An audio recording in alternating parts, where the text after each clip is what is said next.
Hi everyone, तो आप सबका स्वागत है एक बार फिर से मेरे चैनल डिवाइन मैथ्स 101 में। चिल्ड्रन क्लास 9 मैथ्स चैप्टर 7 के एक्सरसाइज 7.1 को मैं सॉल्व कर रही हूँ और आज मैं क्वेश्चन नंबर 5 का सॉल्यूशन लेकर आई हूँ।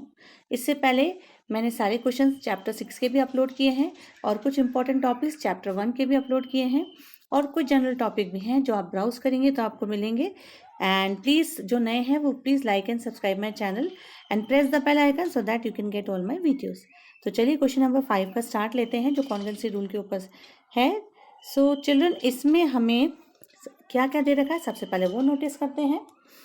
लिखा है line L is the bisector of an angle A and B is any point on L। ठीक है, line L is the bisector of an angle A। ये देखिए, ये जो लाइन L है ये बाइसेक्टर है।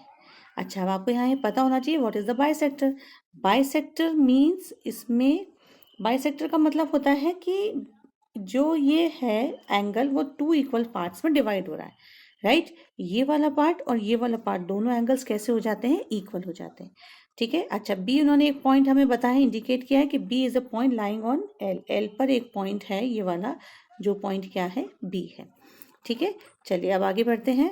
इसमें लिखा है शो दैट, अब हमें शो करना है, क्या शो करना है, हमें शो करना है triangle APB is congruent to triangle AQB। यहाँ APB कॉन्ग्रेंट है AQB के, है ना, तो हमें ये ट्राइंगल लेके शो करना है। क्योंकि इन्होंने और साथ में हमें बताया BP and BQ are perpendiculars from B to the arms of angle है। ये एक और बड़ी चीज दे दी। सारी चीजें तो हमें मिल गई चिल्ड्रन। इसमें देखिए BQ और BP, ये देखिए दो परपेंडिकुलर लाइन हैं, B से हैं, जो मतलब from B to the arm से एंगल A पे परपेंडिकुलर इस पॉइंट से इधर डाला हुआ है, एंगल A वाली जो लाइन है ना इस पे। ठीक है, और यहाँ पे भी लिखा है from B to the arms of angle A, जो एंगल A की आर्म्स है, यानी एक AQ आर्म है और एक कौन सी है, AP, इन पे डाला है। ऑल राइट, तो एक तो हमें ये दे दिया ये दोनों एंगल इक्वल हैं, बाइसेक्टर है। एक हमें 90 डिग्री भी दे दिया और आप खुद ही देख सकते हैं इसमें AB कॉमन लाइन आई नहीं अगर हम इन दोनों ट्राइंगल को कंसीडर कर रहे हैं।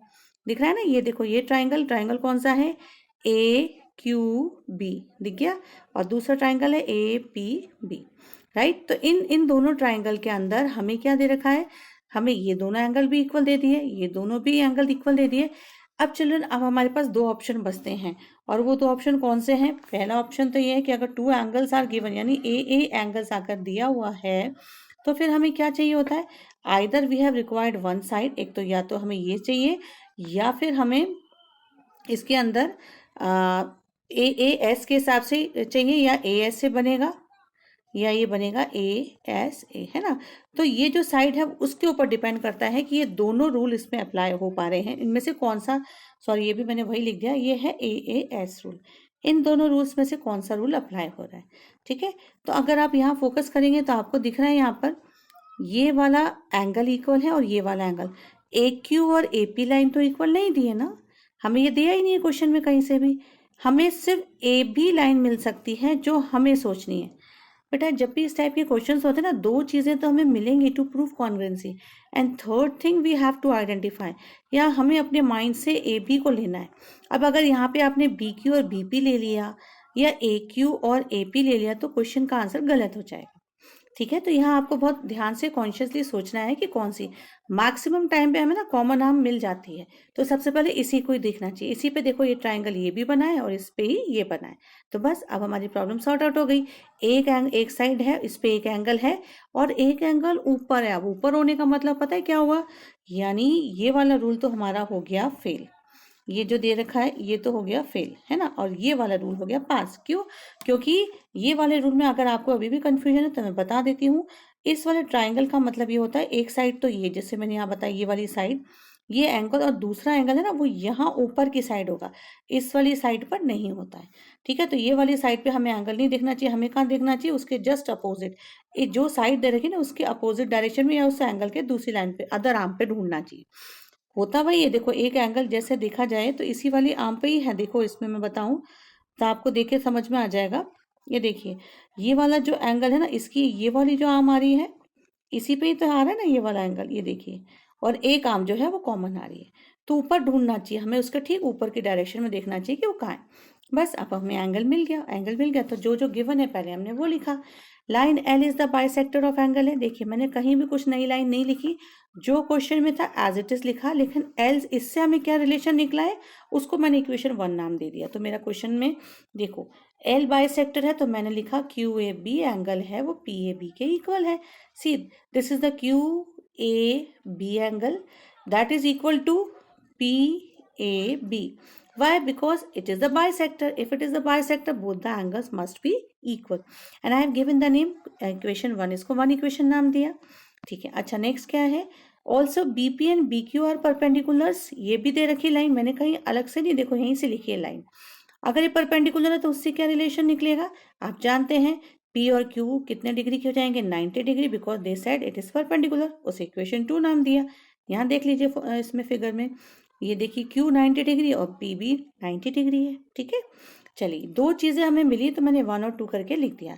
अब मैंने फाइनली ये दोनों ट्राइंगल जो है फर्स्ट पार्ट में सॉल्व करने जा रही हूँ आफ्टर राइटिंग गिवन, और उससे जो कंक्लूजन लिखा उसके बाद, है ना। अब देखिए ए पी बी और ट्राइंगल ए क्यू बी में A B equals to B A, मैंने कहा था ना थर्ड थिंग हम कौन सी लेंगे? साइड।